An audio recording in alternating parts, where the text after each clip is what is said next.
Transgress the law of nature. Overpass the bounds appointed. Turn that which is into that which is not, and again undo that which is become. For morality is rottenness and decay. It is stagnation. It is set against the law of change and of destruction, the cunning work of wickedness. Every bound set against desire is a bound set against the flowing of waters. It becometh a pool, stale with fear, and full of noisome obedience. But the heart of every man should be as a rushing whirlpool of lusts and of trespasses. Transgress ye all things, steal, lie, cheat, lay hand to touch, to defile, to consume, to make filthy in your lusts, and utterly to destroy in the satisfying thereof. Break in pieces the households of men. Take the man and the woman unto thine own uses. Take the child for a possession, and warp them beyond repair. Take even the cattle thereof, and know them. Let not one living thing escape thy grasping hand. For in the steaming mire of our sin, the Creator beholdeth us not. We are loathsome, and wicked, and hungry, and inflamed with desire, but above all, we are free. Go ye forth, O sons of the moon, and defile, till the wind of the earth blow no more sweet nor clean, but let it bear the stench of our fornication unto the heavens, and let it be an abomination unto that warden of the cosmos. The Nekraglion of Jean, Chapter 2, verses 13 through 23. The Nekraglion of Jean is easily the defining book of the Apocalypsis sub Luna, to the point that many simply referred to the whole work, informally, as the Nekraglion, translating to the Gospel of Death. Not only did the common man quote and reference this work in particular, but it was also extremely popular at all levels of Pyrrhian society, above all for the fact that it gives license to all manner of vices throughout. Even the adherents to the cult of Denymianism, which rejected all other teachings of the cult of the dragon, held the Nekraglion of Jean in high esteem as their sole sacred text. The original copy is housed in the infernal temple of the Desirous One, worshipped as a relic which draws pilgrims from far and wide. This huge monument to wickedness even had its own slave market, and, on unholy holidays like the lunar feast commemorating the revelation of Theodosius, this temple holds a public reading of the Nekraglion of Jean from the original copy itself, and doles out Daemon Vina for free to the masses, as well as allows pilgrims deemed worthy of the honor to come to the Black Altar and sacrifice a slave by their very own hand, a sacred privilege denied to most. All in all, the core message of the Nekraglion of Jean is one of transgression, and no man better embodied its teachings and relished their execution than the Heresiarch of the North, Thravok Skorvash. He was known by many names, like the Bed Terror and the Unholy Scorcher, but his primary name, one even he used to refer to himself more often than not, was the Grandfather. Heresiarch Skorvash, the Grandfather, was Heresiarch of the North, and as such was responsible for the Satanic Crusade's incursions into Swabia and Gothonia, making his most notable progress in the 1310s. His main strategy was reliant more on the individual lethality of his men rather than their numbers, preferring to raise up those killers which showed most aptitude for bloodshed and equipped them with the finest armor, the most brutal blades, and the most imperious command over divisions of lesser footmen. He armed these chosen men with long, hooked swords, inspired by the falx blades sometimes used by the Dakina, some of whom were actually under his employ.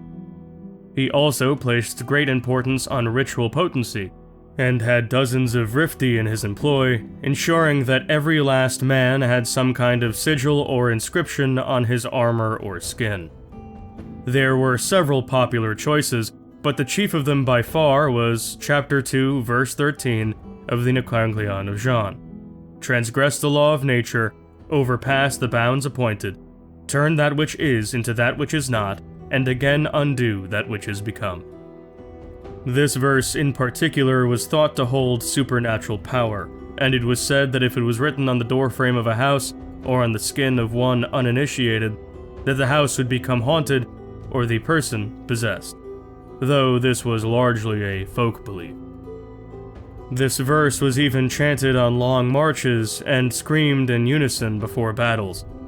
Shock and disgust was a common tactic before battles, with some men going to the fight completely naked, and others gutting fish and splattering their insides on the ground before them. However, his most defining combat strategy was to rush villages, towns, and cities, and recruit those he found imprisoned there. He would recruit thieves, murderers, rapists, and other men which had not yet been sent to the gallows, and set them loose to cause chaos and destruction. However, the most foul among them, whoever he was, he would take and elevate, raising him up to the status of provisional governor of a given area.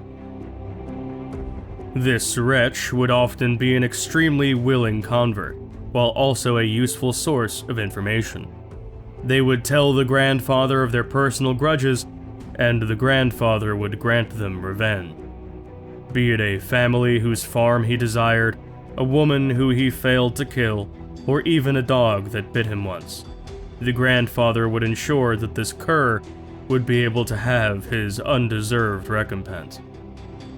In return, the grandfather would receive news of comings and goings, details of trade routes, and even conversations held by the guards during their imprisonment. These traitorous criminals were the most willing and natural allies of Satanic period. The grandfather, despite being nearly 70, was seemingly born for his role as a military commander. Indeed, his capture of the Chthonian marches was legendary. Chthonian General Theodoric Hieronymus had long since set up a powerful series of defenses between fortress towns all along the border, and the roads between them were constantly surveilled and protected, many of the fortress towns even connected by mile-long walls. This protected not only the fortress towns themselves, but also the rich farmland which stretched for miles in every direction all around them. This seemed at first impenetrable, but the grandfather was no mere raider. He used some of his more fanatic cultists to go and set fire to fields, and others to pretend to desert the Pyrrhian army. As they were inevitably thrown in dungeons for later interrogation, they vomited up black pitch that they had drank beforehand, and removed 2 caps of false teeth made of iron and flint, and lit terrible fires in the bellies of castles across the chain. With chaos forced upon the defenders, General Hieronymus was forced to respond. The grandfather pressed his advantage and left them no time to arrange in formation. With his cavalry sweeping wide and right to flank the Chthonians, rows upon rows of archers rained arrows upon the enemy from behind bristling pikemen. The Chthonian army attempted to rush the pikemen while cavalry protected their advance, but they did not count on the suicidal charge of many fanatics, which scrambled barely armored between ranks and died in their scores, their sole purpose to startle horses and cause a sense of chaotic disarray. This succeeded as the noble Chthonian knights, disoriented and disgusted, failed to protect against the flanking charge, and the infantry failed to break the pike line as Pyrrhian cavalry crashed into them from the other side. General Hieronymus fled with the rest of his men, and those fortress towns which still stood now belonged to Pyrrhia, and the whole region was under the control of the grandfather, and furthermore, subject to the writ of obliteration. Pliable nobility would be commanded to convert and learn Pyrrhian in order to read the Apocalypsis sub Luna. Scores of lower nobility and priests would be rounded up and crucified in their thousands and, indeed, tens of thousands, and former prisoners prowled the streets, beating those who violated unholy law by praying, telling folk tales in their native tongue, or showing self-restraint in their vices.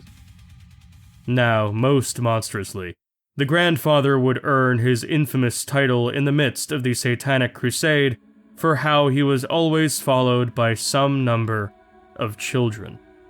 Children which he harvested. By following the rite of obliteration, he commanded his men to burn large churches and turn the lesser ones into brothels, then go into the land and shatter the households of men, taking the men and the women for their use, knowing the cattle, and bringing him the children.